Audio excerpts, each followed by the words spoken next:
And someone to step in place of Mary Jo as head of the Health Council, so that's nice.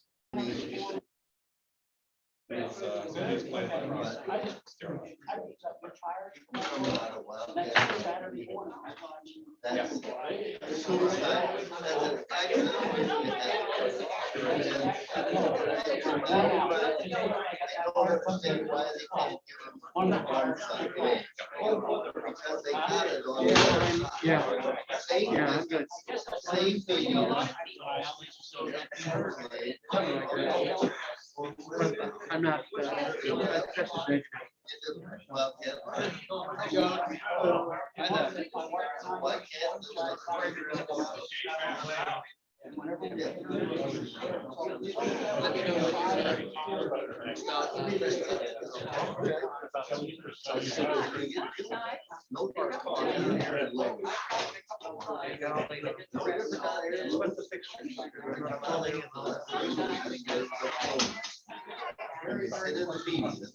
And you see some guy when they get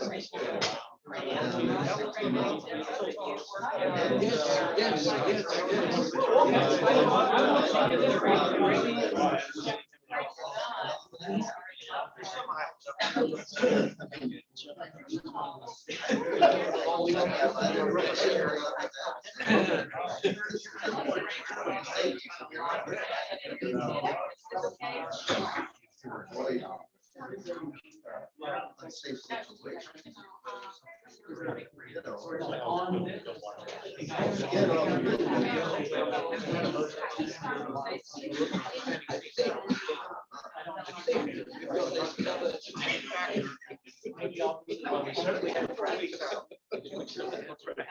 was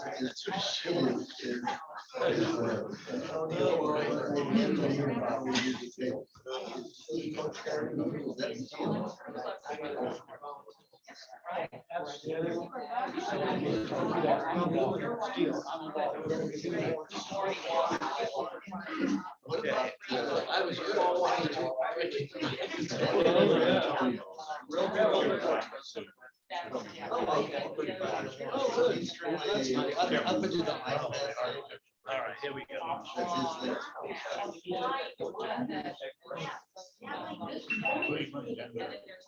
We haven't even gone to.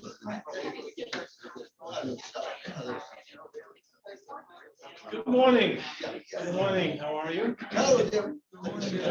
Everybody okay? Doing well? Good. Oh, good. Cool. Welcome back. Thank you. Everybody, welcome back. That's right. Well, it's been some time since we've met in person, right? Hurricanes will do that. Thanks for coming and participating today. Any of you have been on the speaker circuit at all? One of the things you learn is you tell people what you're going to tell them, then tell them, and then tell them what you told them. That's exactly what I'm going to do. So you're going to get a little feedback from me about what's coming, and I think you're going to find this a very interesting and satisfying day. You know, in our absence, whether it was COVID or the hurricane, we've done a lot of thinking about the ECCL, and one of the areas we looked at was meetings, and we developed somewhat of a sensitivity to the meetings that we typically have annually, and we're going to move in a different direction on this going forward. To begin with, you know, our communications team has done a great job of providing you with really great messages that are timely, are pertinent, they're interested, and they're very informative. So we think we can do better in terms of repeating email and website content. We intend to create future meetings content that'll bring you less opinionated and self-aggrandizing speakers and so on. We want to go for more fact-based and balanced content. Our vision is to stir your desire to engage in Estero and the issues that really matter. An example of the recently scheduled public forum on water quality and environment. It was initially scheduled for October 13th, but again, things happened like a hurricane and we had to reschedule it. But we do plan to have the forum again on January 25th, 2023. And then based on the original response we had, we expect to have standing room only. It was almost immediate. It was, the room was picked up. It's going to be in the water school, as you may recall. The room we had, which was the only one available, was completely full. So then we went to Zoom, so people could watch it at home, and so on. So we expect it's going to be a good public forum, and it really tells us what the interest is, at least part of what the interest is in the community. And that's clearly water quality, air quality, climate, or carbon footprints, and so on. Okay, so that doesn't mean we're not going to have these kinds of meetings. Not at all, because we want to get your participation in the kinds of issues we're going to be talking about today and in the future. But we will have a variety of sessions that will focus on discussing ECCL activity, primarily like today, and meetings that warrant in-depth information, discussion, and community participation. So stay tuned on that particular issue. However, today's meeting is full of information. We think you're going to agree it does matter. You'll hear about current matters you should be interested in, ECCL support for Hurricane Ian victims, what residents think of the ECCL and its focus, and you'll hear about the future of the ECCL.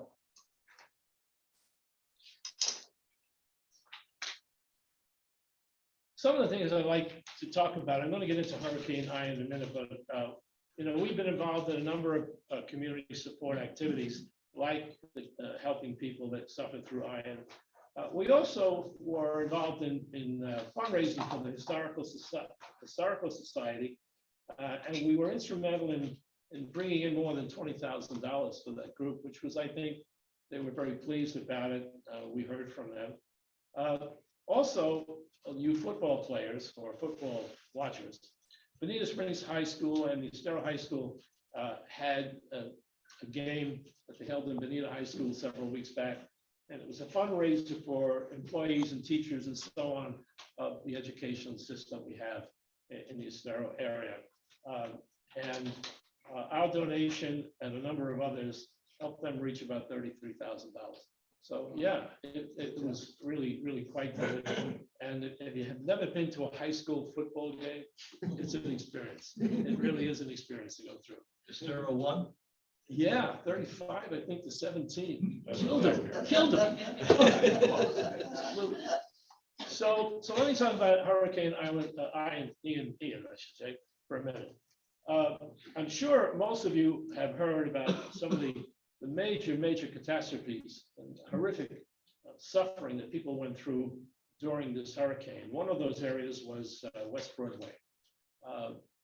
It was really something. I was just talking to James here that you'll be hearing from later on another issue, but he's living there, building a place, and it's just, you have to see it to believe it. You can see it on TV, those images are there.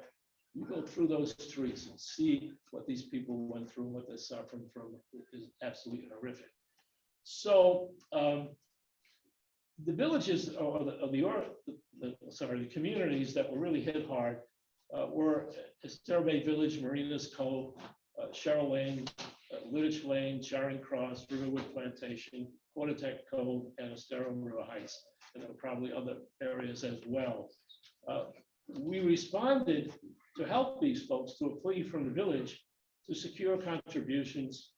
And the ECCL was instrumental with the Estero Forever Foundation in securing and distributing donations reaching more than $103,000.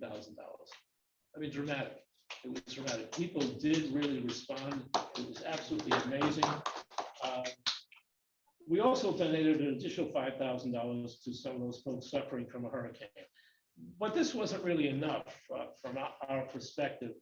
And the board and ECCL leadership decided we should do something more than that. Cleaning up the mess of a damaged home or finding a new one in wake of a catastrophic horrendous event is absolutely terrible. Longer term challenges, navigating the maze of bureaucracy for financial assistance, securing permits, rebuilding, or fighting insurance companies goes on and on and on. People needed some help. So to that end, ECCL leaders that you'll recognize, Jim Shield and John Quinn, who's sitting somewhere in the back, right? John, did he leave? No, he'll be right back. Okay, well, you'll see him, he's wearing a mask, so you can spot it right away. Anyway, these folks organized a 2-day gathering to provide a modicum of handholding and information on Saturday and Sunday, November 5th and 6th. And it was at the Riverwoods Plantation. Really tremendous. The folks there were really great. John and Jim arranged for hot meals, social interaction, and helpful information for those in the West Broadway area. The residents learned how FEMA can support them, how the Village of Estero intends to help people who have already begun or need repairs, and how to avoid making costly mistakes in rebuilding. As a matter of fact, just recently, you may have picked up an email from the village that they have FEMA going to be at the village for, I think, a week or more, every day for a week or more, right through Thanksgiving, for people that have been affected by this to go and learn one-on-one with FEMA representatives. Now, we did it there at the gathering we put together, but the village is now into it as well. We secured volunteers from a number of communities, but the major volunteers came from Riverwoods Plantation. They were really top-notch people. Phil Ball, who is he's the president of the organization, immediately, as soon as we asked them, bang, you've got it. They have a pavilion there. It was absolutely perfect for these people, and there were a whole bunch of people came. We served 1,200 meals. I mean, it was a lot there. Representatives from ECCL from the board and leadership were there. It was considered a success. We're getting feedback that way. The village, Mayor Merrington, Katie Errington, and council members Joanne Ribble and Larry Fiesel and John McLean were there. They participated. It wasn't a political event. By the way, when we put this all together, the leadership of the communities asked us not to make it a big hoopla circus. They didn't want a circus. So we didn't notify the press. We didn't notify magazines. We didn't notify anybody. We just kept it really close. The only thing we did do was recently, we wrote an article about it. It was a post event, and we talked a lot about it in more detail. So you might find it interesting. Take a look at it. It's on our website. But these folks, including Steve Sarkozy, showed up. Steve Sarkozy and Matt Noble, the village planner, addressed a number of the concerns. And then there were local people who had expertise in this that also stepped up to the mic and helped these folks. It was, I think, really terrific. We really have to thank also Operation Barbecue Relief. This is a national company that does this throughout the country. Any kind of event that's been horrific, these folks show up and they supply meals for people and so on. Jim Shields' son, John, has been involved with them for about 10 years, so it was quick to get them, and they showed up. The trucks loaded full of food. I think it was really great. So we're really happy for that. Finally, on this, one of the things we decided to do after we went through this weekend, we found people that had done really great work for the community. One of them is Pastor Frank of the First Baptist Church of Estero. Some of you may know him. He's involved in everything.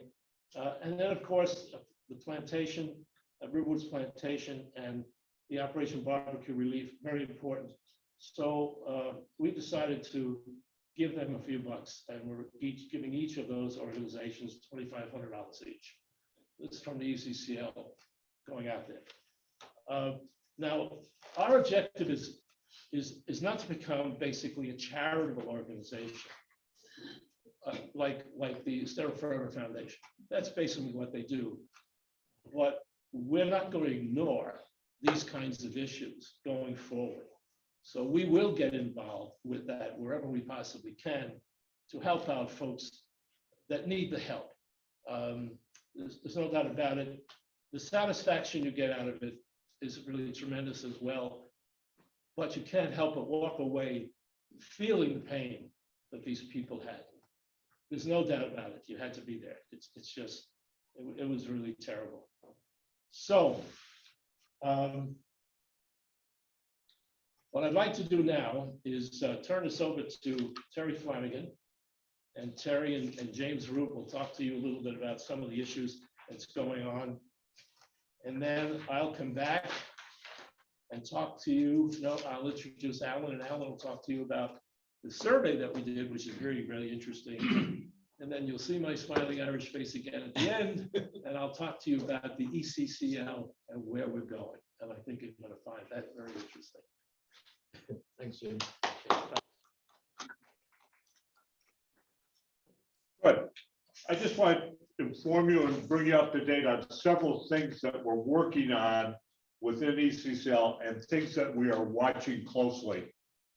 It's very, very important. Starting off with the infrastructure and the roads and activities. And under the safety committee, which is Lou Frontinelli and Mark Russert and also Tony Carangelo, we're watching Sandy Lane and Williams Road. There are two major projects that are ongoing inside the village this year. They're into the implementation. We've been involved in the design of the paths and associated landscaping and crossings, because we want to bring those areas up to the standards that other people inside the village have and enjoy.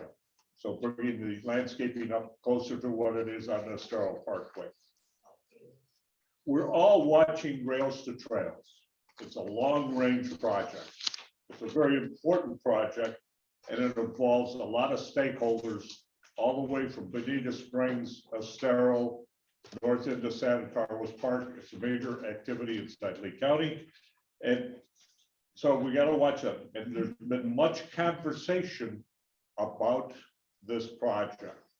And that conversation has stimulated even newer ideas than what the plan design group is and the feasibility study has brought forward. So this fostering this forum gets everything, gets that conversation out there, and it will eventually at some point in time become a major asset of our village and our community. The last is what I want to talk about is we're watching the East Corkscrew situation very closely. It's not about arguing about the development, because we can't do much about that, but we can certainly work on controlled growth and how that growth might be implemented. And also Lou Frontinelli is very involved in that. He lives out there. He is part of the East Corkscrew Alliance.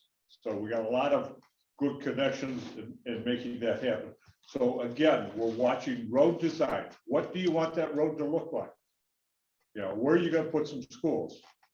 There are younger families moving into this area, believe it or not. It's not all of us old white-haired people. And it's looking at the controlled and planned growth. You know, it's going to happen. The migration from the north is still ongoing. So those are the key things that we're looking at.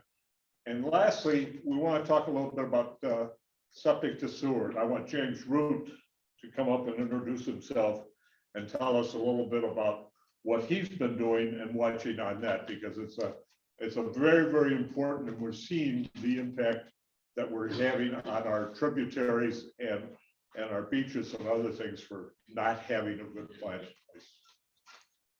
James. Okay, thank you. My name is James Root. And what I'm going to do is give a little information about myself, and then really what our involvement with the ECCL and what we're going to produce for the public. And then I'll give you a little status update on the septic to sewer as far as what we understand it with the village of Estero. So let's start from the beginning. James Root. I've been in Estero. I moved here permanently about 2 years ago. I've been a member of the ECCL for about a year. I was looking for some place to volunteer. I did a lot back from Dayton, Ohio. I did a lot of volunteering there with civic, church, and other organizations. And so I hooked up with the ECCL, and then they had this septic to sewer project. And then I currently live in Riverwoods Plantation. I bought there while I'm building a house in Estero River Heights, which is along the Estero River. And so I go, this will be interesting because I really need to know about this. And it's really worked out well, so I can keep my thumb on it because I have to make some decisions. Like today, I just started framing today, 7 o'clock this morning. And so, I'll be done maybe 9 months to a year, but I got to make a decision on, I've got a design for my septic, but do I put that in or do I just pickle my house and then wait until the sewer's in? So, and then a lot of people have these decisions. And so that's what our role is, to communicate with the Village of Estero, get all the information we can, package it, and then publicize it to all of you folks. So that's what our role is going to be. So we meet with the Village of Estero frequently and get the best information we can. And then we're going to come up with a nice little package, a timeline, a Gantt chart, and all the information that we can gather so that you can understand essentially what this project contains and a timeline and cost. And so hopefully, and we'll confer with the village, we pass it through them, make sure, yeah, that's our goal, that's our plan, and we're all in agreement. And so that's me. That's what we're trying to do. And then I'm just going to give a little update. So we met with the village. Well, they had presented in the council meeting of this week. Also, David Williams. And then we met with him, and just to get a little update on septic to sewer. And so for those who don't know, it's in multiple phases. We're not sure how many phases. We're thinking 3, but we're not quite sure. They haven't committed to it yet. Phase 1 will be the low-hanging fruit, the package plants that when you attack these, you're going to get a lot of return. A lot of homes are going to be converted all at once for relatively low cost. So these are low-hanging fruit. They're hopping on that right away. That's package 1. With the Hurricane Ian, they had a slight delay, about a 2-month delay. They were supposed to already test the current systems, basically a leak test. A little sanity check doesn't work, all this kind of stuff, but what repairs has to be made in order to do the conversion. But that's going to happen right after Thanksgiving is the plan right now to do that test. And it's probably about 30 days by the contractor, does a test, does reports and things of that nature, look at any mediation that has to occur so that they can continue. And then under that phase 1 is really 3 developments. So you have the Estero Bay Village, you have Sunny Groves, and you have Cypress Bend. Those are the 3 communities that is in phase 1 that they're going to convert right away. All 3 have package plants, and they're relatively all the same cost, either between 2 and 1.3 million. Not large for the number of homes that's going to convert.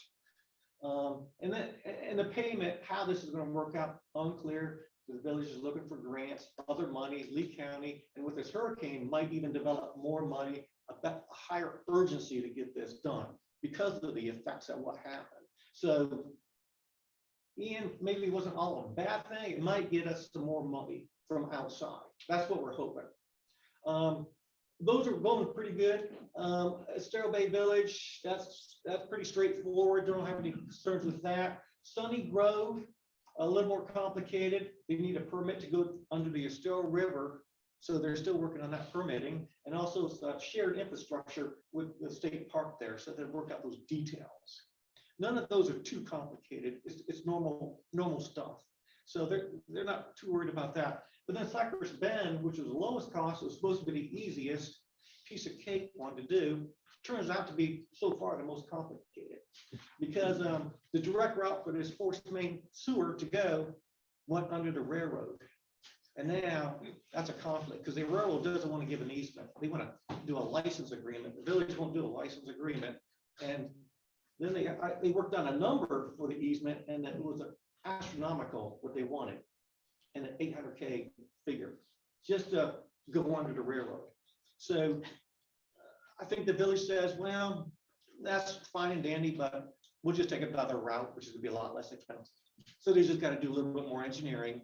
It didn't look like that much on the map, not too much more work, but 20 years from now, somebody's going to say, why'd you do that? Well, look at the history and you'll see why. It was a $600 or $700 decision. So that's what they're doing there. So what was supposed to be the easiest is a little bit more complicated. But those 3 are supposed to be going through. They're going to do their little smoke tests and everything like that after Thanksgiving. And what they're hoping to do is start the construction process around April of 2023. And that'll be letting that RFP You got 30, 60, 90 days for that. And then they'll do a award and then probably 30 days to start construction. So later in 2023, they'll start construction. That's what we know so far. Then there's a phase 2, which is going to hit right now Broadway West and Broadway East. That's a little bit more vague. And this is going on already. So these aren't in series, they're in parallel. They're picking different contractors so they don't overload them because resources are limited. And so those are already going on. I saw out in the neighborhood surveying, they're doing surveying for the engineering to be done. So that should be done here early 2023.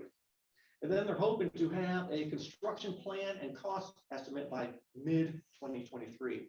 And then at that time, they can make more decisions and start chasing down money and things of that nature. So then I think there's going to be a phase 3, and that's all the other stuff. And there's other variety of communities that we picked up that's not so urgent. They're not next to any waterways, but still the village wants to convert all septic systems and have none. And so that's going to pick up the rest of them. And these phases may have a part A, B, and C, not sure. Depends how complicated it gets. So if they get in a little contest with Cypress Bend and can't do something, they might do the first 2 and still work on that one and call it A and B. But they want to press on and not get held up by one community. So they want to press on. And so what we're going to do for the ECCL, we're going to keep engaged with them. And what we're going to do is package all this information into a nice publication and then send it out to you folks so that you can understand. A nice timeline, nice pictures, easy to read, all that kind of stuff. So you don't have to get all the gory details. So we'll make sure that the village is agreement with it. We can't get a full timeline from them right now, but we'll make up one and make sure we're, everybody's on the same page. So, any questions? Anybody have a septic tank? Well, there's new construction. I was interested. There's new construction right on the corner of the Estero River Heights. It hasn't been commissioned, the septic system, but the Ian came through it and it floated the whole thing up. So they got to start from scratch. Somebody had a question, Lou. Yeah, I noticed when I was at the barbecue that there were several people that indicated that they were kind of in the same situation you are. Yeah. As Yeah. far as what to do. Right. Put in a new septic system on. So did the village commit to doing any acceleration? Sorry, since you met it. No? No acceleration. We're just hoping we get some additional funding. But I haven't seen any acceleration. And acceleration might be driven by funds. If they become available and you got to expend them by this fiscal year, that's what we're hoping for, that something like that would come to fruition and and also the community keep banging on their door saying, what's going on? What's going on? What's going on? Because I'm going to be done with my house and it might be sitting there for how long do I want to wait? And if I put a septic system in, they're going to make me decommission it, abandon it, and then hook up. Those are awfully expensive decisions, awfully expensive, because none of this is cheap. Yeah, we did. I was with James yesterday when we spoke to David Willems, and we did make this very important point that there are people in this situation. So although I think he was aware of it, we did make that point very much clearer to try and get some decision making on their part to help these people who are in that boat. Yeah, I noticed a number of them at that event we had over the weekend. That was one of the bigger concerns because many of them are going to rebuild, either tear down or rebuild in some fashion. So, but they want to know those answers, so they can make smart decisions. Because if it doesn't happen until 2024, 2025, that changes their timeline in life of what they're going to do. And it might produce them to sell. So, well, I don't want to wait that long. Or I do want to wait that long, but I got more time now. Yeah, And all this kind of stuff. it's tough. You have a question? I have a question. How many actual septics are in the sterile? I think we had to count about 500. Yeah, between 400 and 500. Yeah. Sunny Groves isn't, right? Sunny Groves is sewer. No, they have their own package, but they're all septic, but they have their own processing plant. Sunny Groves? Yeah, by the river. No, that's different. Sunny Groves is off of Sandy Lane. No, it's houses. Yeah, we're thinking, you're talking, you think about the Groves. The Groves, yes. Okay, this is Sunny Groves. It's Yeah, a, the Groves, it's I a, mean. yeah, Is the Groves on the septic or sewer? no, they're on sewer. I'm from the Grove, so yeah. Yeah, you're on sewer, you're on water and sewer. Yeah, yeah. We're on, Yep. we're on septic. Oh, you're on septic? Oh, yeah, 72 homes all on septic. Oh, yeah, okay. I have to look at my, In the Groves? Yes. Really? I was wondering that. okay, I would have to look at my tally, my spreadsheet with all the communities and who has what. That's part of the East Broadway. Okay, it might be part of, yeah, part of the Broadway East, is that package of communities. Yes. Right. So 500. Roughly, we do have almost a pretty darn good count of it. I have it on a spreadsheet, but I just don't have it in my head right now. Oh, I'm just curious. Yeah. Good job. Thanks, James.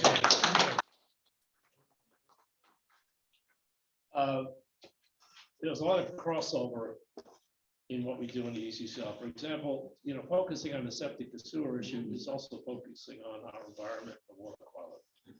Very clear. I mean, that's one of the major issues. If you talk to any of the scientists, they're all concerned about the fecal matter in our water. Well, it's not clear, that's why it's an issue. That's why. The water's not clear, that's why it's an issue. Oh, good. That's very good. And James is a comedian. And James is a comedian, very good at my expense. It's really okay. In any case, there are a lot of crossovers that are taking place. So one thing that we do doesn't necessarily isolate itself across different areas. I want to just mention 3 little items here, and then I'm going to introduce Allan. I've been involved in the ECCL for about 8 years. I've been involved in communications and education, and then took on this job. One of the people that I got to know and understood as being someone very committed to the ECCL and the community is Lou Fredero. And I'm proud to say that I presented Lou as a candidate for the board of directors to the ECCL, and he was unanimously approved. So Lou is now a member of the board. Also, we brought in a few other folks that are new. You'll see them over time. Jenny Coleman has recently accepted the chairperson's position for the Environmental Council Chair. Pete, you might be interested in that. And Jenny is actually the sister of a fellow by the name of Kyle Coleman, who used to work for the village. Some of you may know his name. And Kyle suggested that she contact me, and we had a conversation. And over time, she accepted. Now, Jenny is also a 4th-year student, a law student, and her focus is on environmental law. I mean, it's really interesting how things come together, very, very nicely. So Jenny is in New York right now, finishing up her 4th year. She'll be back in May and then get really into it, but she'll do it through Zoom now. Anybody that has an interest in joining Jenny on the Environmental Council, please let me know, and I'll certainly give you her information. You can have a conversation. We'll be putting her online too as well, get a bio and that. The other is a woman that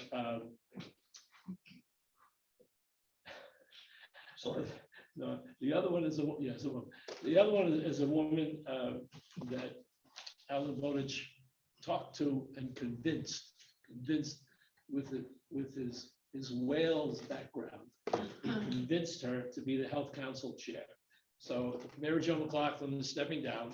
She's been on it for quite some time, and her name is Judy Kessel.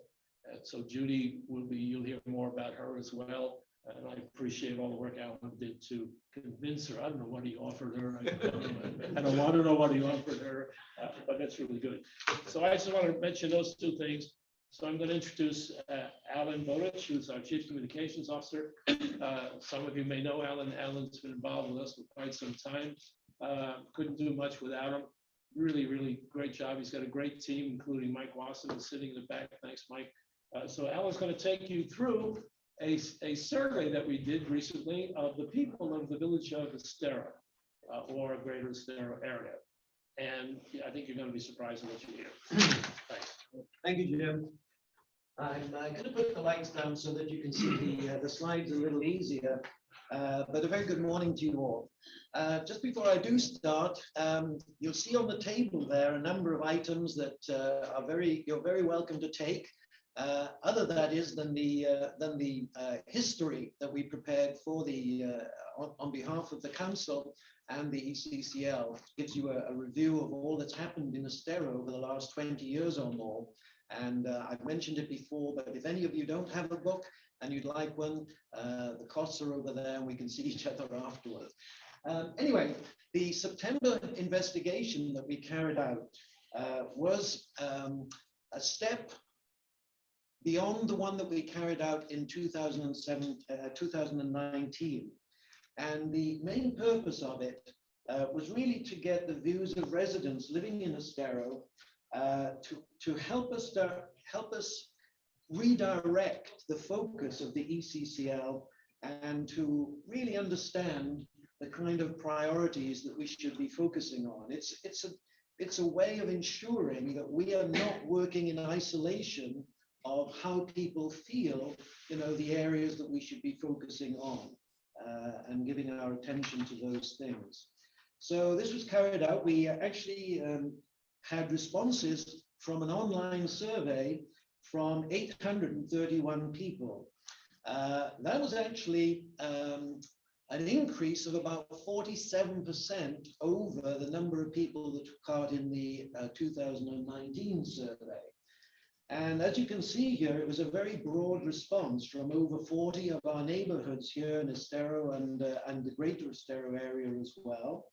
And many of those individuals, as you can see, almost 2/3, spend 9 months or more on average here. So clearly, these are people who have a good understanding and a knowledge of what goes on in the area. It was interesting that just around half felt that they knew a moderate or a greater amount about the ECCL. But even after all these years, still 20% felt that they really didn't know very much, hardly anything at all about the ECCL. And therein lies an issue that Jim will be talking about in a little while.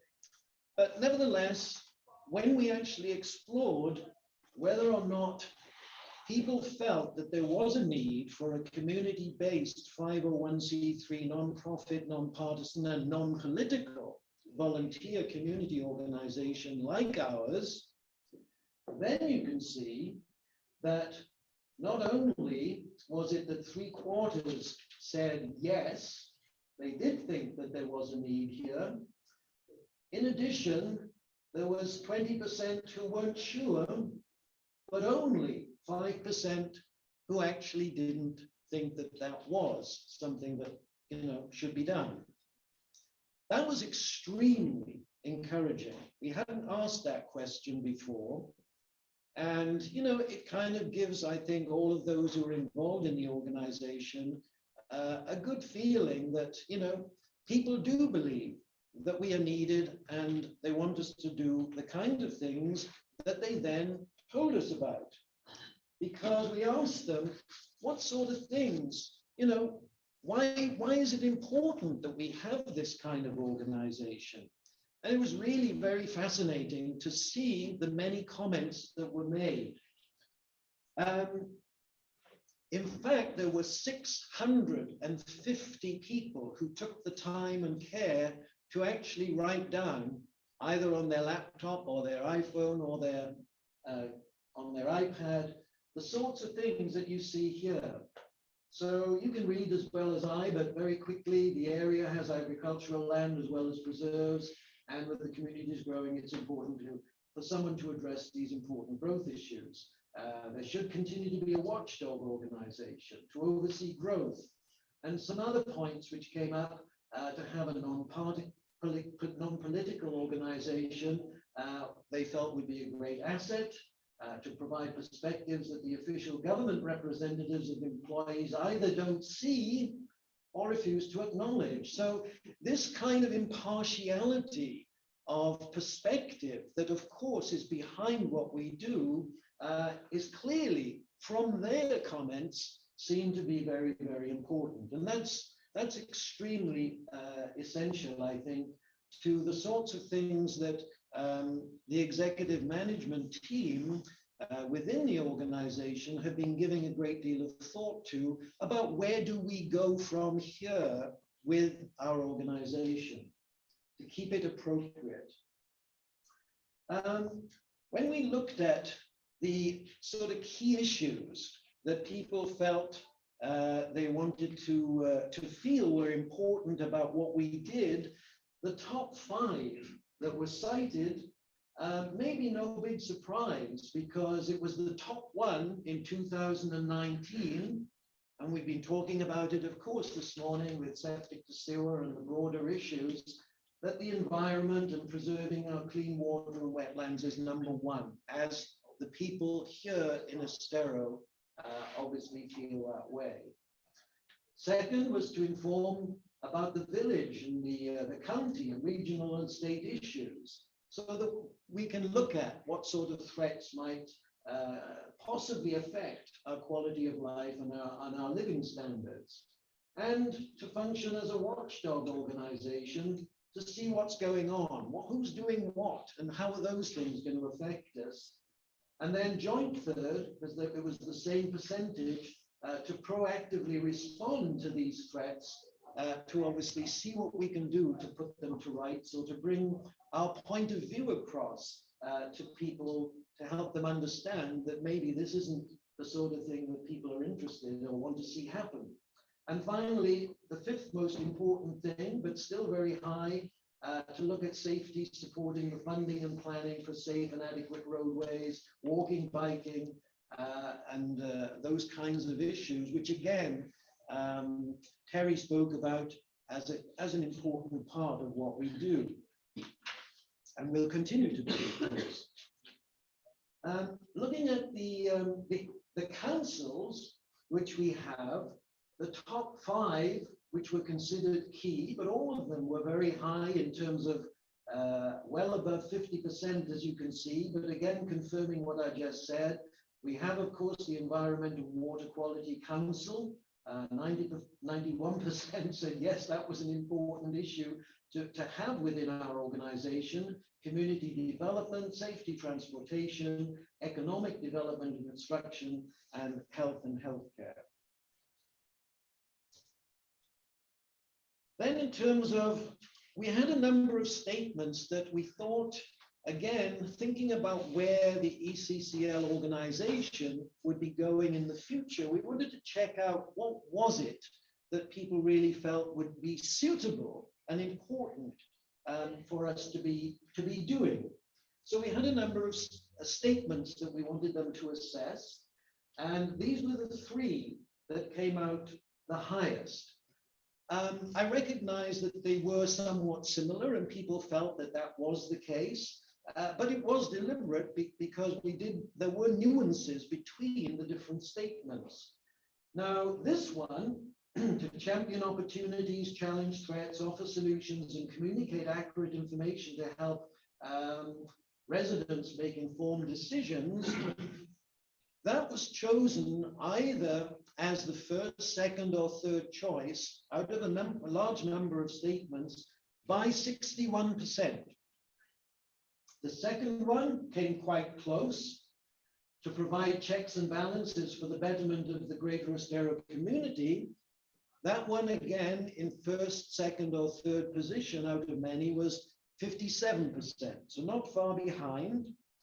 And the third one, to advocate for your community now and for the future, was 46%. So those 3 stood up much higher than any of the other statements. So that was, again, useful guidance for us to see what people felt would be important.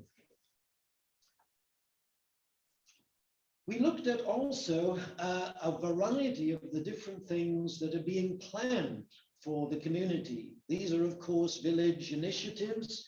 And while most seem to be pretty satisfied with the many issues that we cited, Nevertheless, there was still a not insignificant number of people who expressed some concerns and dissatisfaction, and that was about 20%, as you see here.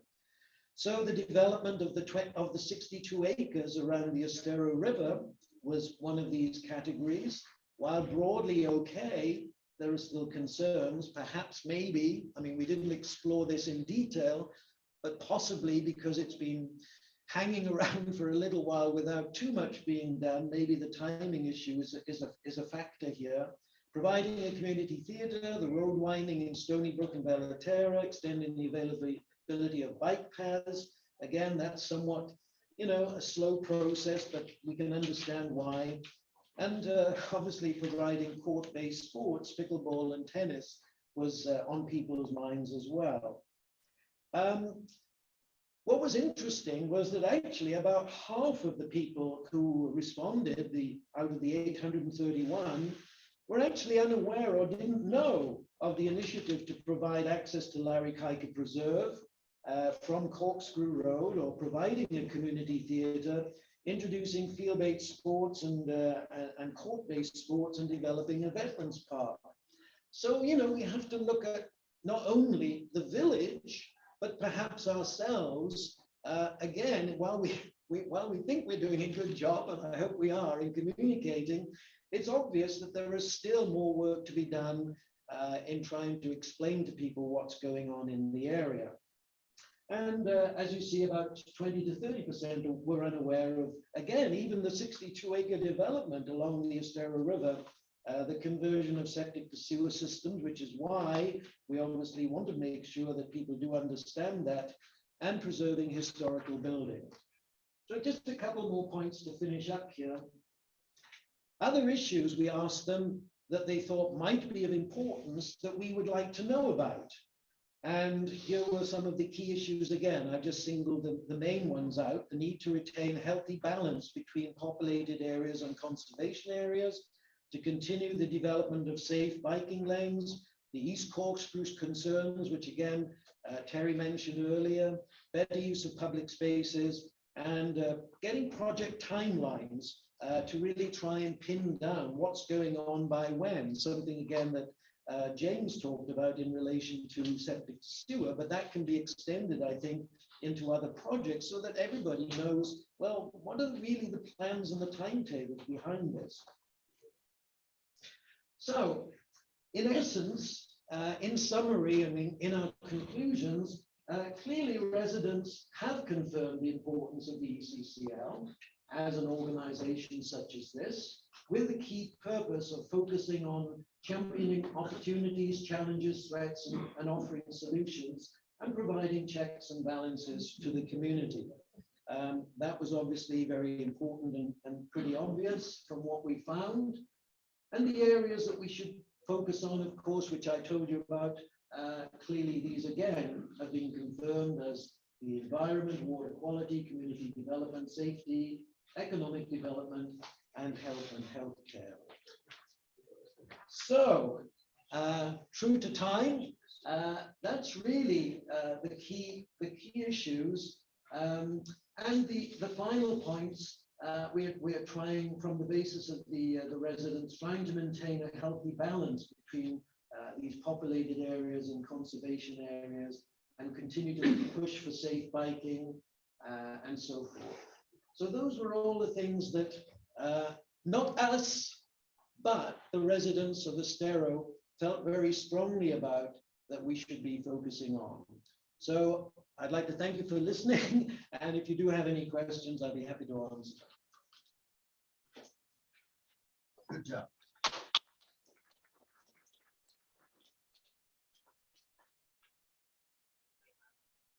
And now I shall hand over to Jim. Do you want me to put them back down again for a second? Show the slides? We can put them back down. These lights. Oh, no, yeah, thanks. I appreciate it. Okay. That was really an interesting experience that we went through on doing the survey and then getting the results and having to bang through them all and come to terms with what it is folks are saying the ECCL should focus on going forward. So let me tell you what that meant to us.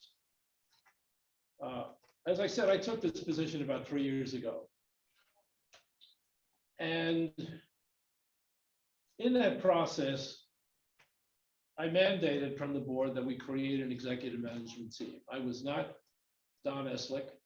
I could not do what Don Eslick did for all the many years he did. I have a wife who's not that happy for me to go out and do what Don Eslick would do. So the executive management team has been essential for us to move forward, including Alan, John in the back, Terry, and there's been others, Mark Novitsky, you may all know, other people that have been involved with me. So that was one of the major things. The other thing that I insisted upon was creating the ECCL as a 501c3 nonprofit, moving it from a 501c4 organization that could be political to one who could not be political. So it wouldn't matter what people wanted to do. They had the law saying, be careful, you're going to lose this designation. The 501c3, obviously, you know, this is where you can donate money. It's deductible. It makes you eligible for grants, which we couldn't get any other place.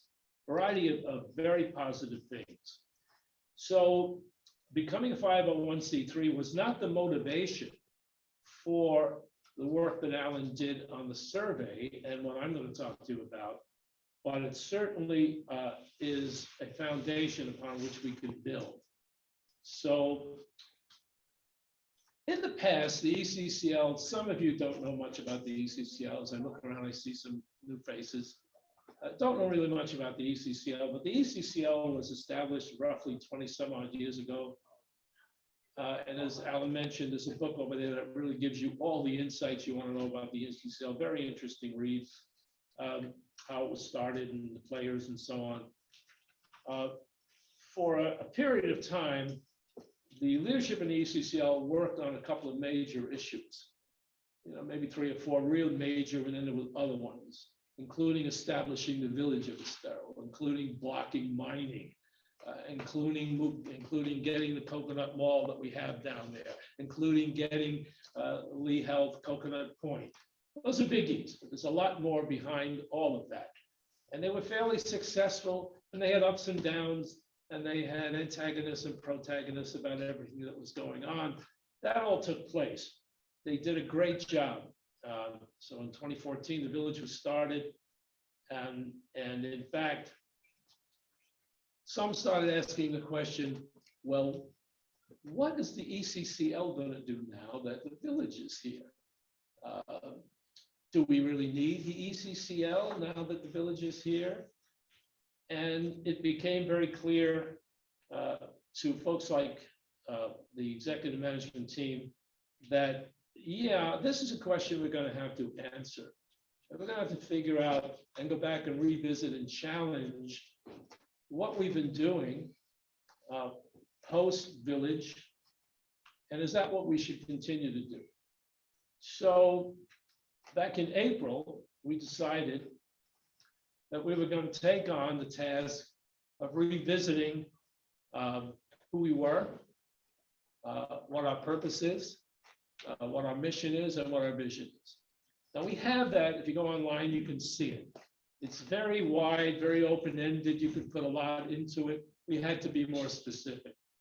People really, many people, some of the people that Alan talked about, never had a clue about the ECCL, didn't know what it meant, didn't know what the acronym meant. And even if you said it was the Estero County Council of Community Leaders, they still didn't know what did that mean and what did they do. The insiders knew it, the politicians knew it, the civic advocates knew it, but the average person, for the most part, really didn't know what it was about. So we made a determination that we were going to have to rebrand the ECCL. We're going to have to make things clearer to the public as to what we're all about. So I'm going to take you through the process. It won't be painful. It won't be painful, but we'll give you some insights into where we're going, and clearly what the board of directors approved just last night. It is absolutely approved. We're going to move forward with this. We are going to make it effective around February 1st of 23, because you've got to do a lot of planning, et cetera, to get it up to speed. We're not going to be jumping around. People will know about it. We're going to go out and make it our business to talk to some other stakeholders beyond the internal people in the ECCL, like the village, like the commissioners, like the past people, the founding folks who built the ECCL, Don and Nick Bados and others, and talk to them about it. Just give them the courtesy and the respect of this is what you built, and this is what we're going to build on top of that. Without that foundation, we wouldn't be talking about it. I wouldn't be here, you wouldn't be here as well. So on that note, let me turn the light out. Let's see, that's it. That's okay. Is that good enough? You want Yep. more? That's good. That's good. Okay. All right. So let me begin. I'll walk you through these fairly rapidly. But this is what we're talking about. We're talking about rebranding the ECCL. Now, what that means, people call it repositioning, rebranding. The point is that we have to be able to create the image of the ECCL very clear to the people that we're looking for to support the ECCL. They have to understand very clearly what it is we're doing. And especially if we're going to go out and do some fundraising, and we will, either in the first quarter or second quarter of next year, people have to understand what they're going to get money for. Even though it's deductible, you give the donation is deductible, they still want to know, well, what is this money going to be used for? The money that we're going to be using, the money that we're going to be reaching out for is going to be used, and John Quinn doesn't like me to use this, but to build a war chest for the ECCL. We're not going to go to war. The point is we need to build up a fund that we can turn to and use. For example, what we did with the gathering we had on the 5th and 6th.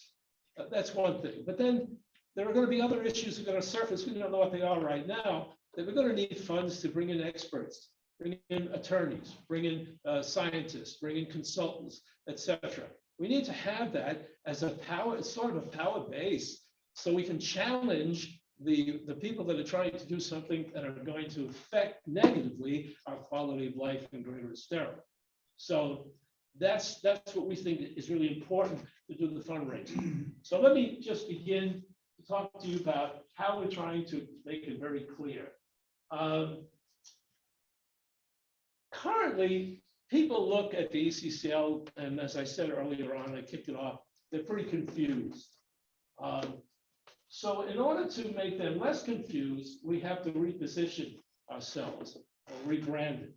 And repositioning in marketing jargon simply means when you say ECCL or you say the name of a company, what comes to mind in the average person? What do they think when you say that? And our objective is to try to clarify that as we go forward. Our goal is to improve and strengthen our public image and communications efforts. The ECCL is in fact a media platform. We're in the communications business. That's basically what we do. This is communications right now. All the emails, all the website, all the social media platforms that are used, it's all communications. So we have to build up strength in that communications operation, and Allan has committed to do that. But we need funding for all of that. You don't do it just on a wish. It's not what you just hope for. You've got to get some money and spend it. So our goal is to do that. So let's talk about matching naming and rebranding. As it says, our brand impacts how people view and engage us, and whether they're willing to fund us, support us, etc. When they think of us, what comes to mind? That's a question we have to answer and make clear. An unclear brand can have usually detrimental effects. It causes people to think, hey, maybe this organization isn't worthwhile existing. It's not really trustworthy. We don't know much about them and so on. We've got to get past that. Matching our name with our purpose and mission will create a consistent and better understood message. Now, what that means is when we say matching our name with our message, our name has got to reflect who we are. It's got to be clear to people. Our logo has to be clear to people. But when you look at the logo, you have a pretty good sense of what this organization is all about. That'll make it easier for people to relate, to support, to donate, and so on. Okay? Beginning in April, as I said, we began this process. It really did take a lot of time. My colleagues on the executive management team were tired of me giving them all kinds of iterations, version 2 and version 5 and version 6, and they'd give me version 8, version 9. It really was a process like that. It was really a lot of internal review, challenging, etc. First thing we had to do was take a hard look at our purpose, mission, and vision statements. We have it online. As I said, it's sort of bland. You know, it's vanilla.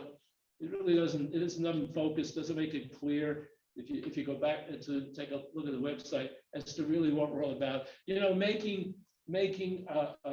having a statement, something like improving the quality of life in Estero, pretty broad, isn't it? We got to be very clear on that, what we mean by that. What are we going to do to make that happen? So it's really important to do that. So we challenged that. And then we went to FGCU, all the scientific minds, all the educators, and we had a cadre of these folks sit down with us, and we share with them our thinking after many iterations and versions. And they came back with some thoughts, and we adopted some of them we didn't, but we adopted some of their thinking and their approach to it into what you will see as we go through this.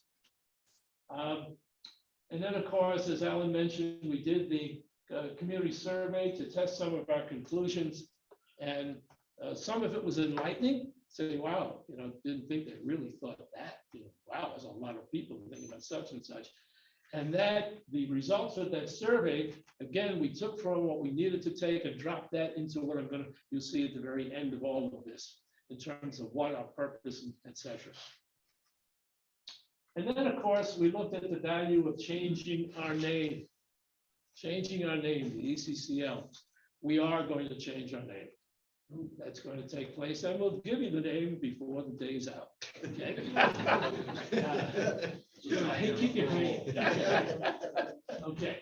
So we did do a comprehensive session of really getting into this. We wanted to focus on why we existed, what we do, how we can best serve our residents.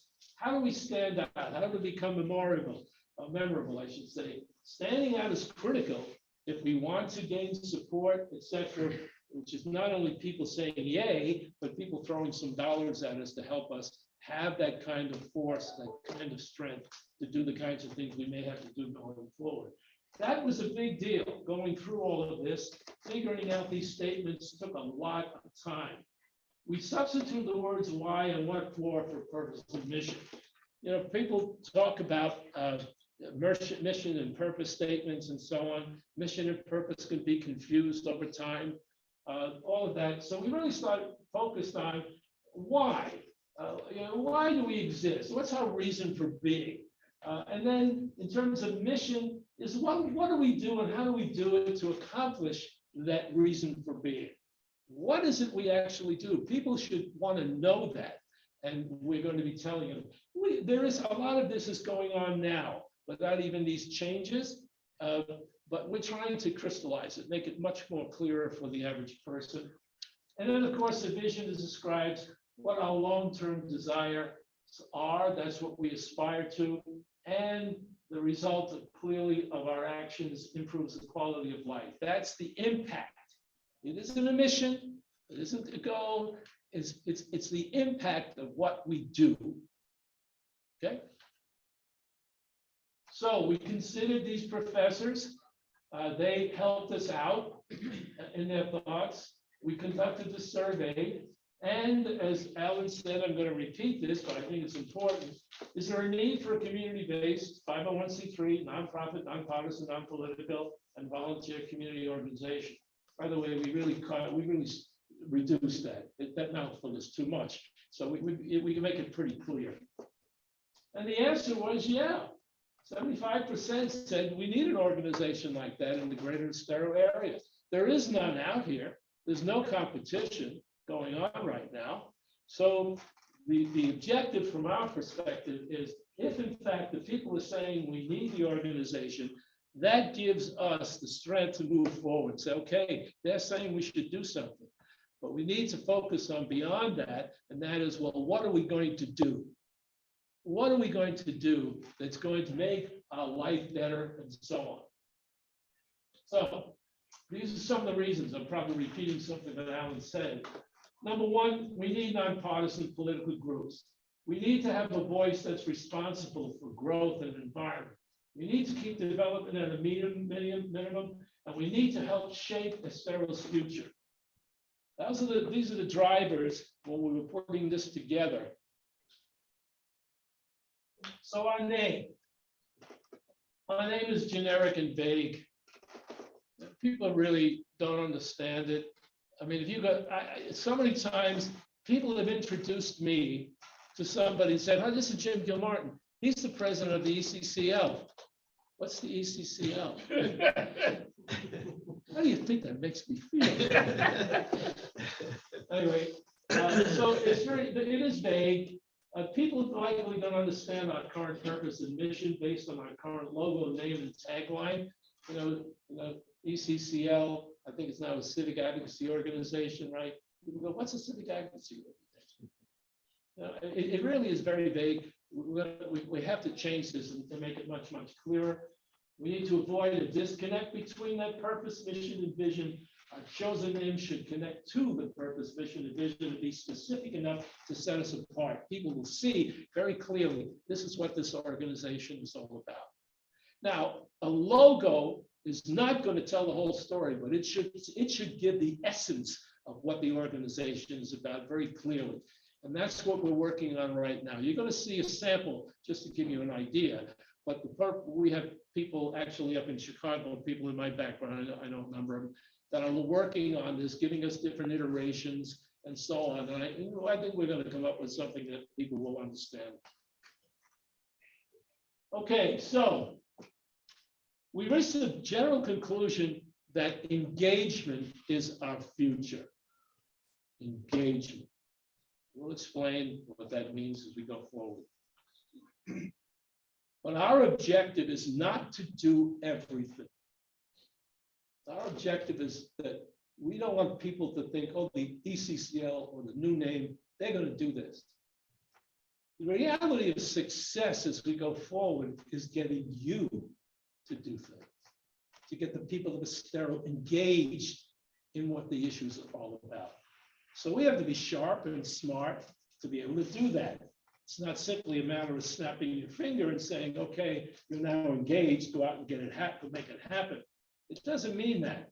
People have to be motivated. Something has to titillate them and say, this is something I want to get involved in. Our job has got to be to inform the people in the Greater Estero area of issues and what's going on.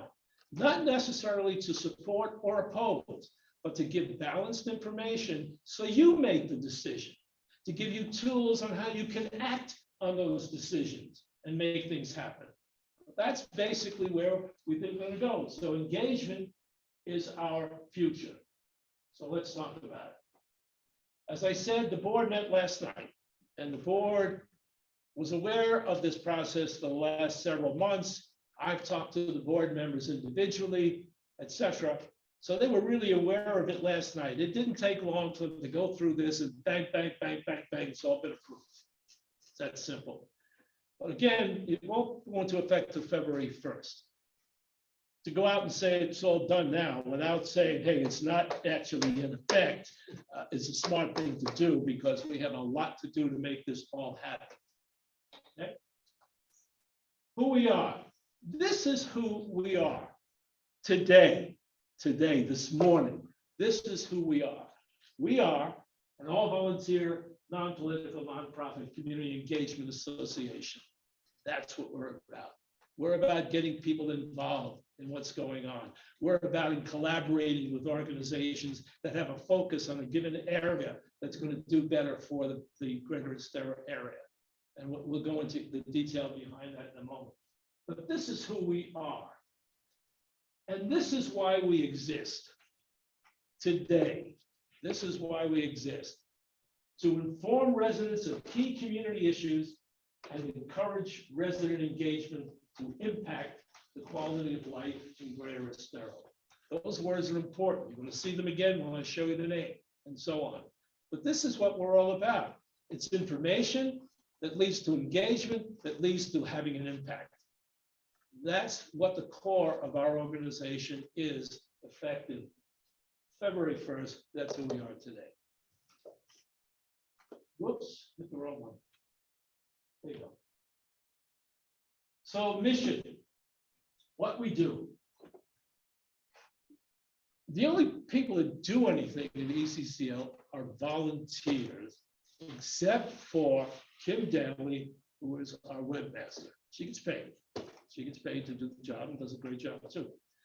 But the rest of us are all volunteers. Those of you who are active in the ECCL are all volunteers. Nobody pays you.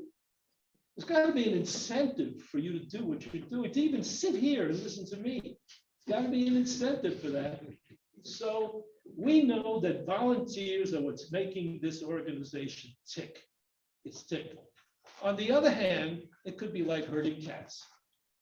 It's difficult to get volunteers to move in the right direction whenever you want them to move in the right and such, etc.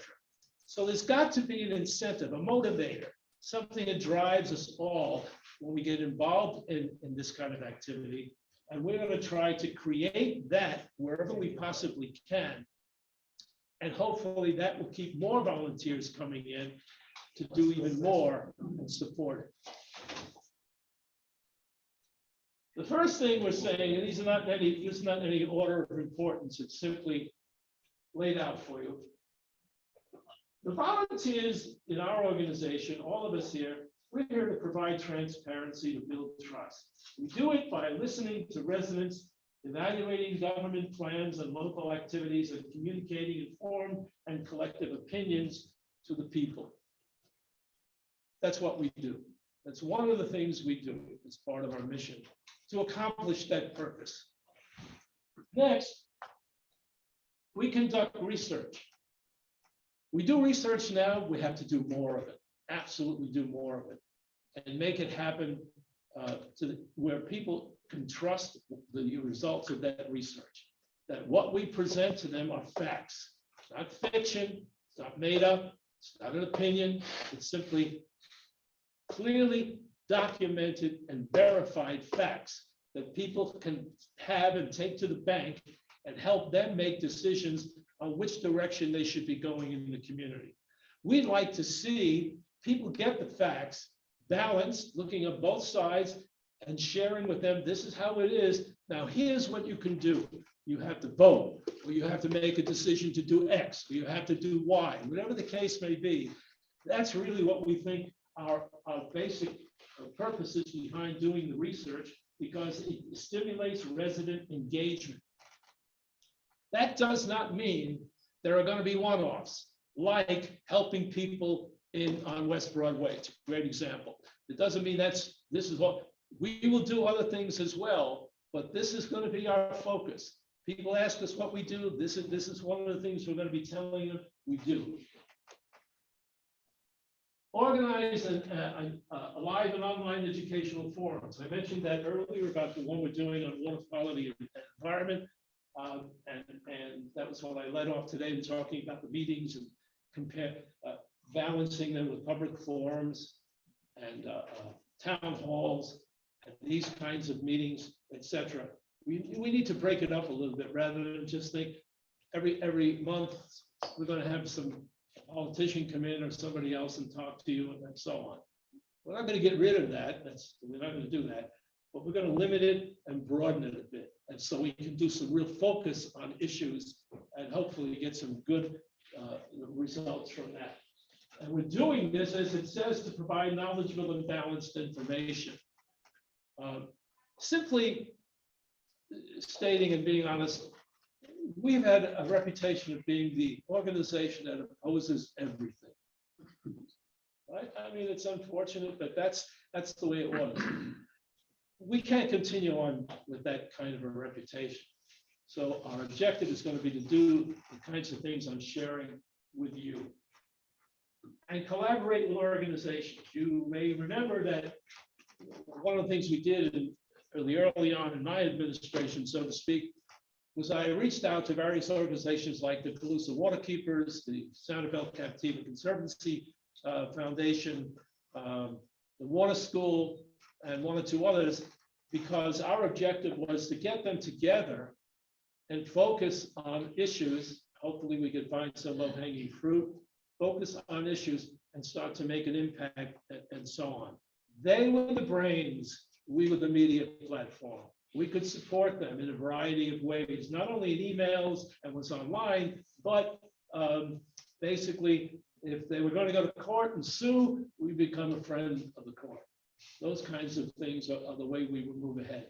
Our objective is not to challenge everybody. We're not going to be poking the bear up either in the village council or at the commissioner level in Lee County. That doesn't get you anywhere. It doesn't. It just gets you people pissed off. And yeah, that's all it does. So we're getting away from that. It's not going to happen. At one time, that had to happen. At one time to get us to where we are today. And the guys and gals that worked in the ECCL and other organizations did the right thing. We don't need to do that anymore. It's not necessary and it isn't very productive. So you just looked at 4 basic areas that make up our mission. That's what we do. What about our vision? Well, we just put it all together and said, listen, we want to have a whole group of people in Estero that are informed and engaged so that they have a say in their life in Estero.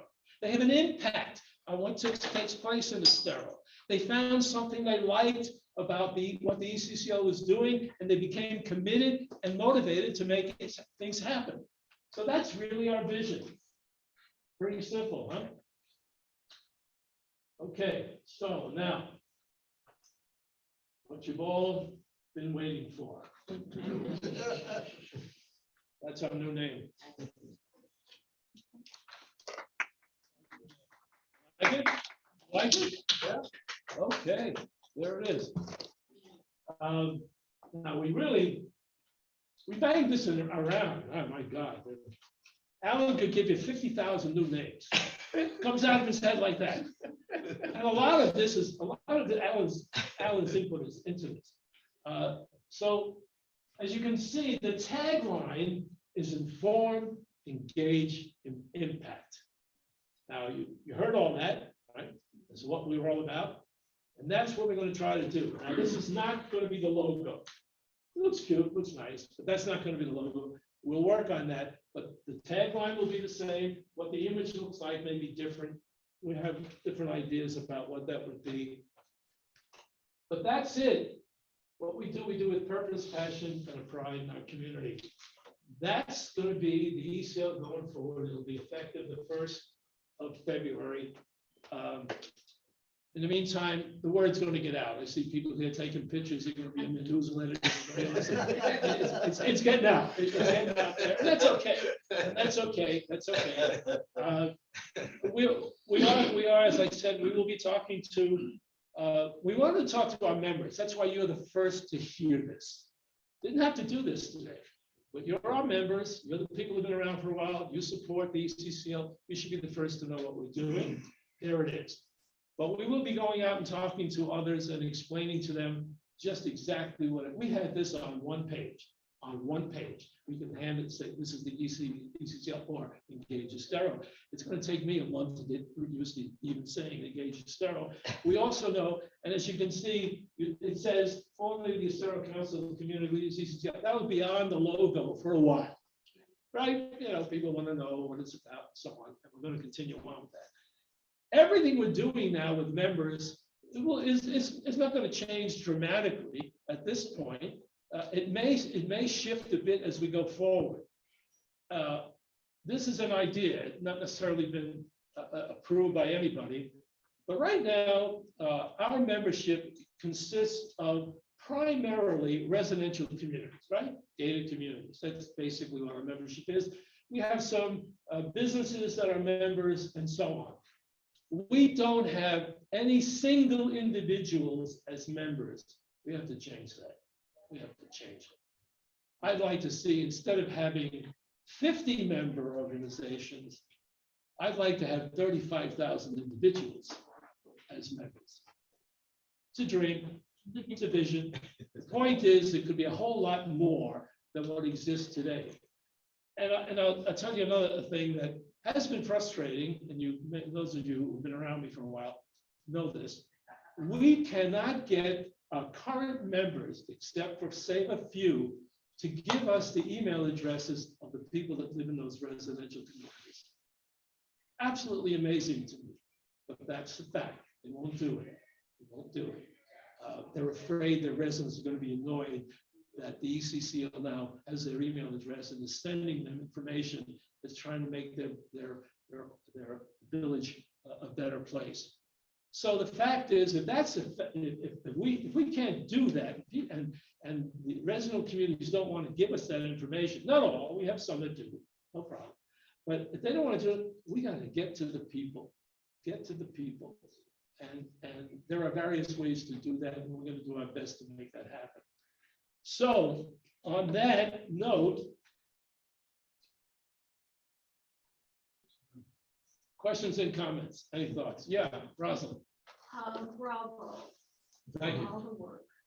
Thank you. Your board, your executive committee, it was time. Everything evolves, and it was time. Thank you. Congratulations and thank you. Thank you. Thank you.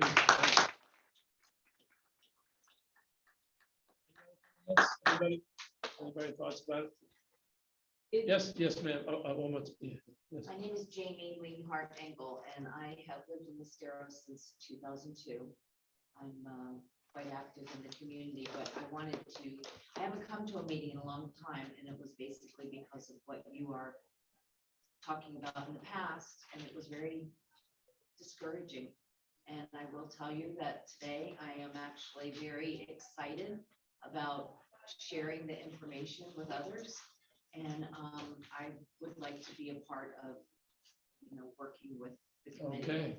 So I don't know the volunteer.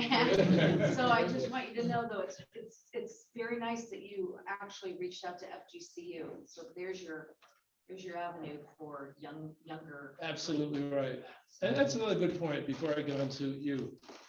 We've also been criticized that we're an organization of old people. People look like me.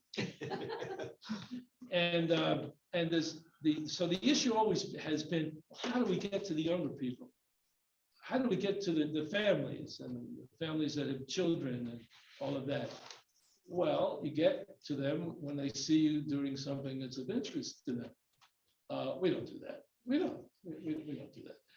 Now, that's that side of the coin. The other side of the coin is to try to get young people as volunteers. Wow, Yeah. tough. Why? I do, although I'm old, I remember, dealing with my kids and putting them through school and college and all that stuff. Volunteering was the last thing in my mind. So we have to come to terms with that. It's got to be a balance somehow. We may want to get support from younger people by giving them the opportunity to improve their lives. They don't have to be volunteers.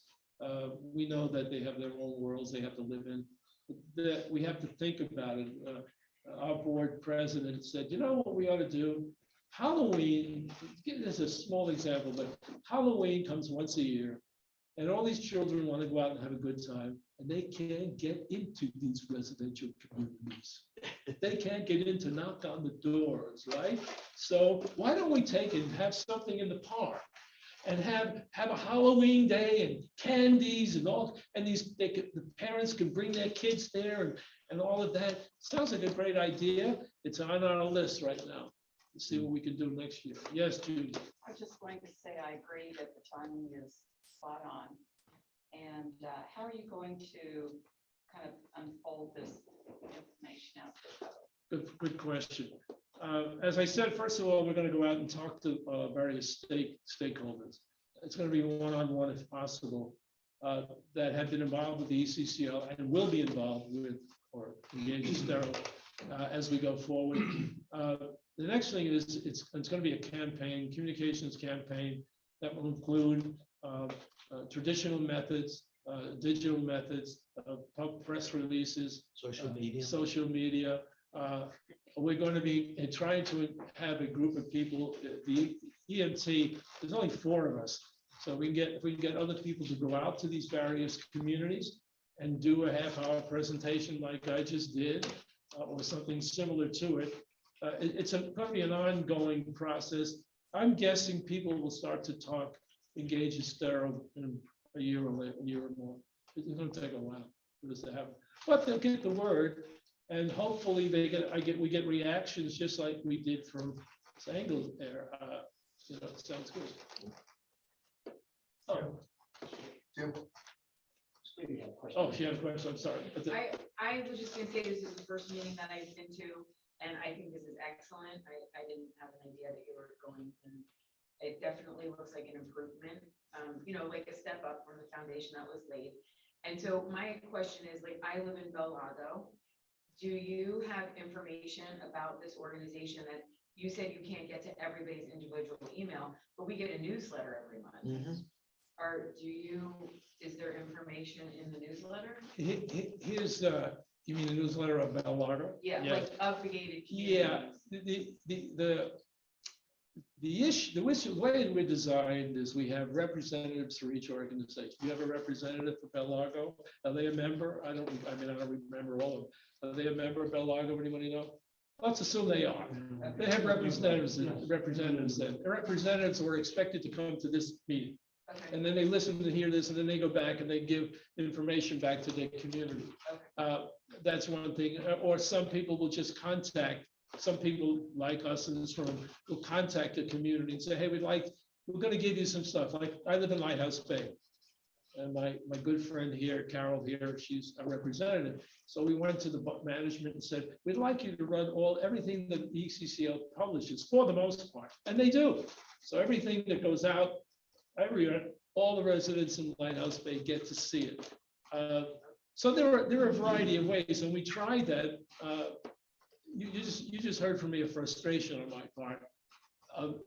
In effect, people thinking 40 years ago that when all the crap was in the emails and people went nuts when they were getting sexual content, all that stuff, it's gone. You hit a button, says unsubscribe, the law will. They're gone. You don't get it. Typically, you won't get it again. So it's not like you're going to give pain to people. But anyway, that's a thought. Yes, Reese. Yeah, I'm Reese Graver. I live in Bel Estero and moved here in 2012. And his survey, we have a community with 2,000 doors. Yeah, it's a big. So we got 5,000 people thereabouts. Yeah. But to get the 5% response, it brings to light just what we're talking about now. Absolutely. Been proud of the organization, but the word's just not getting out. We're going to do our best, and you're going to help us. You and others are going to help us. So if there are no other comments, thank you very much. I want to bring one other fellow up here, Gary Israel, and Gary would like to just say a few words to you people about some things that are pretty good, nice events that are happening. Gary.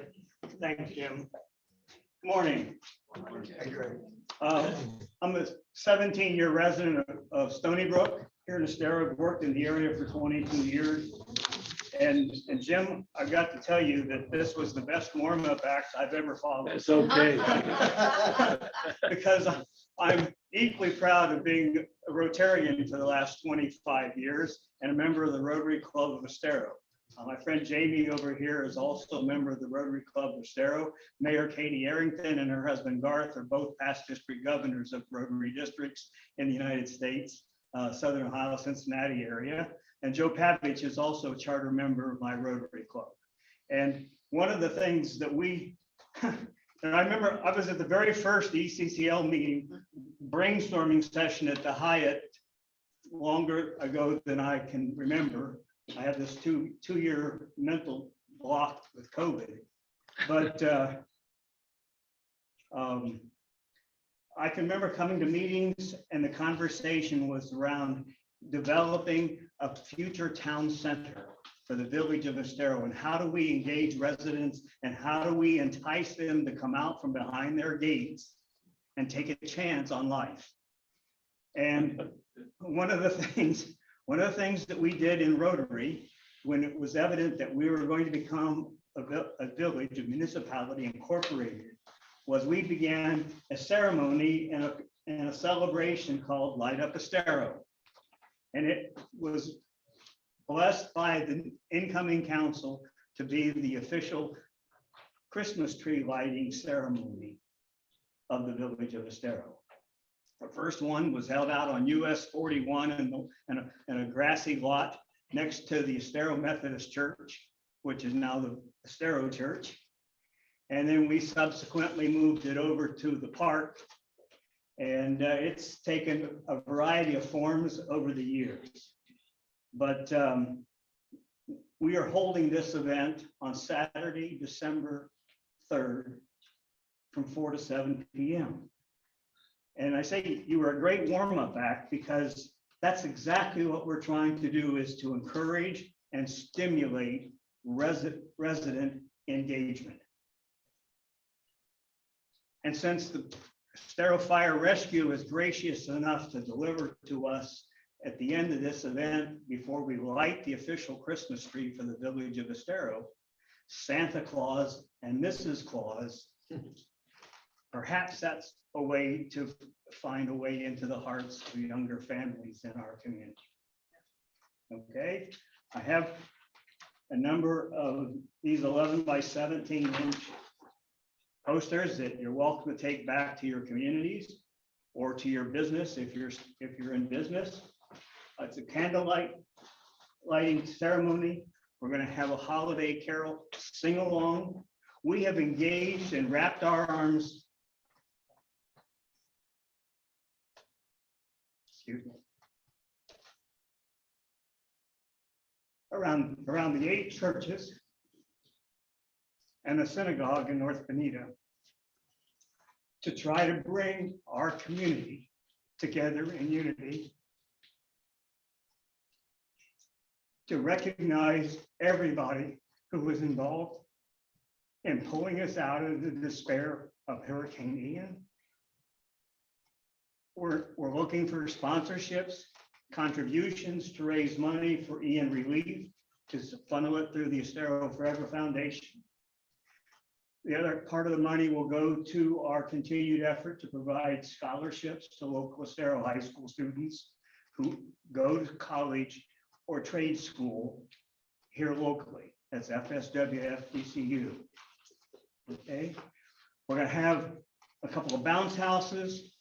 Think about the congregations of 8 churches in our area. And if you belong to a church or attend a church in any way, you might have already heard about Light Up Estero because they are all over this to bring, Ocean Church, for crying out loud. Was there any organization that provided more hurricane relief and meals and relief than they did? We've got the New Horizons Children's Choir, which isn't any tremendous quality entertainment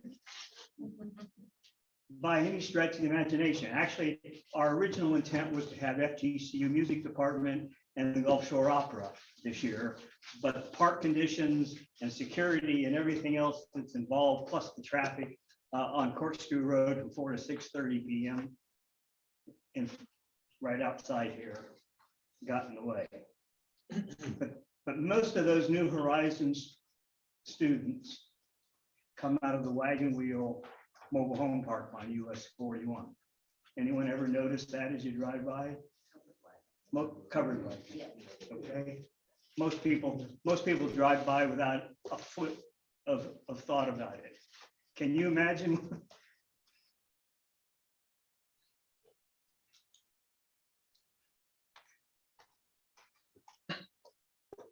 Can you imagine their lives after this hurricane, when it was meager to begin with? So we wanted to give them an opportunity to feel needed and important and useful. We're going to feed everybody that shows up. We're looking for 500 Estero concerned residents to come and join us. There's going to be 4 food trucks. Every person in attendance is going to get a $10 voucher to spend at that food truck, and you're welcome to spend more if you like to. We're going to feed the community that attends this, and the children there. We're collecting small stuffed toys to give to the New Horizons children, just to have something to hug at night. You want to add anything? I really hope and encourage everyone to attend. We're very excited. Have been extremely emotional as well as Gary is. This is, our theme is unity in the community, and that is what we are bringing to the village of Estero. What's great is all of the people who are on the council are engaged. Everybody is engaged. There's houses of worship, there's residents. I would really appreciate it if you could take one of the flyers, post it in your, or ask your HOA property manager if they could scan it and send it out. That would be great.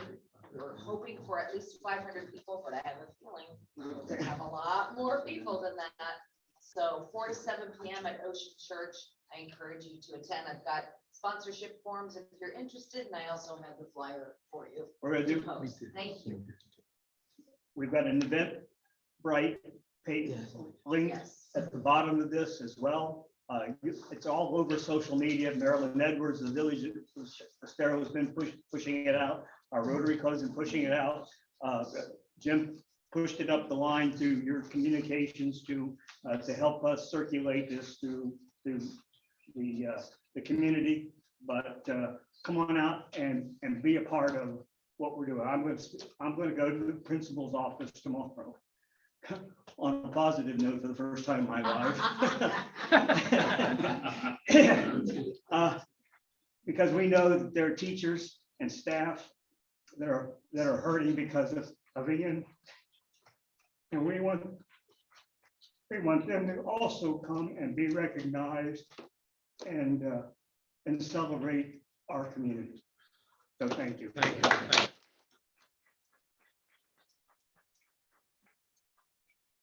Okay, we typically have these meetings, I try to do it in an hour. Well, sometimes you have a lot to say and it takes a little longer. We did put it online. We did promote this. Gary asked us, so the ECCL has sent out an email blast. So please take it, help out. This is a viable organization. And as you can see, they have a heart. So on that note, if there's, I want to ask for any questions or comments about anything that's on your mind. Anybody have anything they want to say? Good meeting, glad to be back. Yes. Thanks, appreciate it. You know what I forgot to do today? You know what I forgot to do?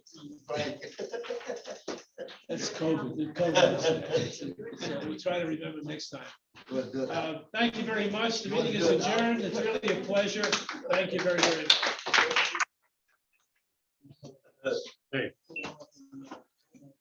Fantastic. Good.